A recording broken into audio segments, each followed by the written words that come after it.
नमस्कार. फक्त योजना या यूट्यूब चॅनलवर मी ओमकार सर्वांचं हार्दिक स्वागत करतो. संपूर्ण महाराष्ट्रामध्ये संजय गांधी निराधार योजनेअंतर्गत जे लाभार्थी आहेत प्रतीक्षेत आहेत की आमची जून महिन्याची पेन्शन आमच्या बँक खात्यामध्ये कधी जमा होणार. कारण का शनिवारी आणि लक्षात घ्या की शुक्रवारी या 2 दिवसांमध्ये संपूर्ण महाराष्ट्रामध्ये जे दिव्यांग लाभार्थी आहेत तरी यांची पेन्शन अपेक्षेपेक्षा लवकर म्हणजे जून महिना सुरू होण्यापूर्वी त्यांच्या आधार संलग्न बँक खात्यामध्ये जमा झाली. आता उर्वरित जे लाभार्थी आहेत यांची देखील पेन्शन जमा होणं गरजेचं आहे. तर साधारणतः आज रविवार आहे त्यामुळे आज कुठल्याही प्रकारची डीबीटी ॲक्टिव्ह होणार नाही आहे. त्यामुळे उर्वरित जे लाभार्थी आहेत वृद्धापकाळ पेन्शन असेल, विधवा पेन्शनधारक असतील, संजय गांधी निराधार योजनेअंतर्गत दिव्यांग लाभार्थी सोडून इतर लाभार्थी असतील तर त्यांना पुढील चालू आठवड्यामध्ये पेन्शन वितरित होण्याची दाट शक्यता आहे. अजून तारीख कन्फर्म नाही आहे, पण जी वेबसाईट आहे डीबीटी आहे तर याच्यामध्ये एआयचा समावेश करण्यात येत असल्यामुळे सदरचं कामकाज आहे तर त्याच्यामध्ये अपडेट होण्याचं काम चालू असल्यामुळे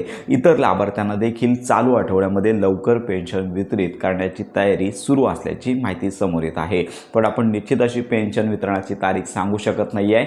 ज्यावेळी पेन्शन वितरण सुरू होईल लगेचच आपल्या चॅनलवरती तो माहितीपर व्हिडिओ दिला जाणार आहे. त्यामुळे उर्वरित लाभार्थ्यांची प्रतीक्षा देखील संपणार आहे. या आठवड्यामध्ये प्रतीक्षा करायची आहे. कुठल्याही वेळी पेन्शन वितरण सुरू होणार आहे. साधारणतः दिव्यांग लाभार्थ्यांची पेन्शन आहे ती त्यांच्या बँक खात्यामध्ये जमा झालेली आहे. आता उर्वरित लाभार्थ्यांना प्रतीक्षा करायची आणि कारण का यावेळी पहिल्यांदाच असं झालंय की महिना सुरू होण्यापूर्वीच पेन्शन वितरित झालेली आहे. परंतु उर्वरित लाभार्थ्यांना जून महिन्याच्याच पहिल्या आठवड्यामध्ये ही पेन्शन मिळणार आहे. तर अशा प्रकारची ही महत्त्वाची माहिती सर्वांपर्यंत नक्की शेअर करा.